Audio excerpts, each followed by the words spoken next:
क्या आपने कभी ऐसी दोस्ती के बारे में सुना है जो राजा और गरीब ब्राह्मण के बीच थी? ऐसी मित्रता जिसमें न तो धन का महत्व था न ही स्थिति का। यह कहानी है भगवान श्री कृष्ण और उनके बचपन के मित्र सुदामा की, जो सच्ची मित्रता का प्रतीक है। आइए जानते हैं इस अद्भुत कहानी को। Voice over. श्री कृष्ण और सुदामा की मित्रता को भारतीय पौराणिक कथाओं में सबसे अनमोल माना गया है। यह कहानी हमें सिखाती है कि सच्ची मित्रता में न कोई भेदभाव होता है न स्वार्थ। तो चलिए इस दिव्य कथा की शुरुआत करते हैं। एक बचपन का परिचय। यह कहानी शुरू होती है उज्जैन के गुरुकुल से, जहां बालक श्री कृष्ण और सुदामा ने एक ही गुरु से शिक्षा ग्रहण की। दोनों ने साथ में वेदों का अध्ययन किया, साथ में खेला और एक दूसरे के सुख दुख के साथी बने। सुदामा एक ब्राह्मण परिवार से थे और आर्थिक रूप से बेहद गरीब। वहीं श्री कृष्ण यदुवंश के राजकुमार थे, लेकिन उनके बीच कभी धन या सामाजिक स्थिति का कोई अंतर नहीं आया। एक बार गुरु ने दोनों मित्रों को जंगल से लकड़ियां लाने का कार्य सौंपा। रास्ते में तेज बारिश शुरू हो गई। दोनों भीग गए, लेकिन सुदामा ने अपने लिए लाए गए चावल को भीगने से बचाने के लिए अपनी धोती में बांध लिया। यह घटना उनकी सादगी और निस्वार्थ स्वभाव को दिखाती है। समय बीता और दोनों मित्र अपने अपने रास्ते चले गए।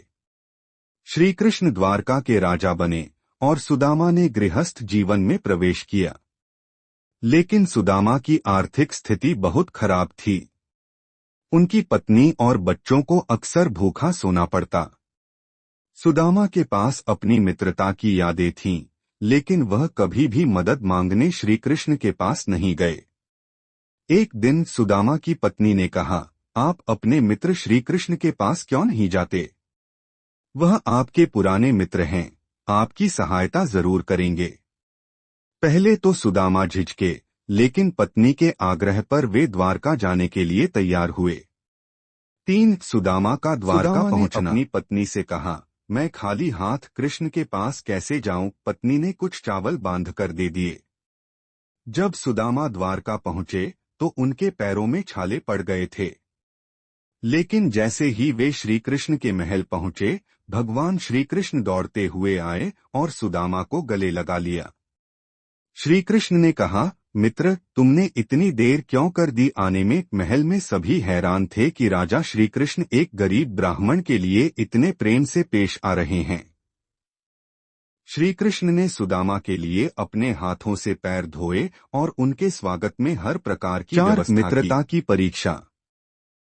श्री कृष्ण ने सुदामा से पूछा, मित्र, तुम मेरे लिए क्या लाए हो? सुदामा शर्मिंदा हो गए और चावल का छोटा सा बंधन छुपाने लगे।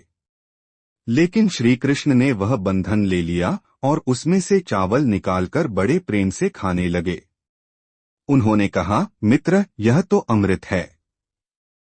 श्री कृष्ण ने मित्रता की सच्चाई और सुदामा की निस्वार्थता को पहचाना। वह जानते थे कि सुदामा कुछ मांगने नहीं, बल्कि केवल उन्हें मिलने आए थे। उस रात सुदामा महल में ठहरे, लेकिन सुबह श्री कृष्ण ने उन्हें बिना कुछ बताए विदा कर दिया। सुदामा ने कुछ मांगा भी नहीं। 5 चमत्कार और सच्ची मित्रता। जब सुदामा अपने गांव लौटे तो उन्होंने देखा कि उनका टूटा फूटा घर एक भव्य महल में बदल गया है। उनकी पत्नी और बच्चे सुंदर वस्त्रों में थे और चारों तरफ समृद्धि थी। सुदामा समझ गए कि यह सब उनके मित्र श्री कृष्ण की कृपा है। लेकिन उन्होंने कभी अपने मित्र को एहसान नहीं समझा। यह घटना सिखाती है कि सच्ची मित्रता बिना शर्त और निस्वार्थ होती है। श्री कृष्ण ने न केवल अपने मित्र की गरीबी दूर की, बल्कि यह भी दिखाया कि मित्रता में ईश्वर और मानव का भेद नहीं होता। श्री कृष्ण और सुदामा की मित्रता हमें यह सिखाती है कि मित्रता में धन, समाज और स्थिति का कोई स्थान नहीं होता।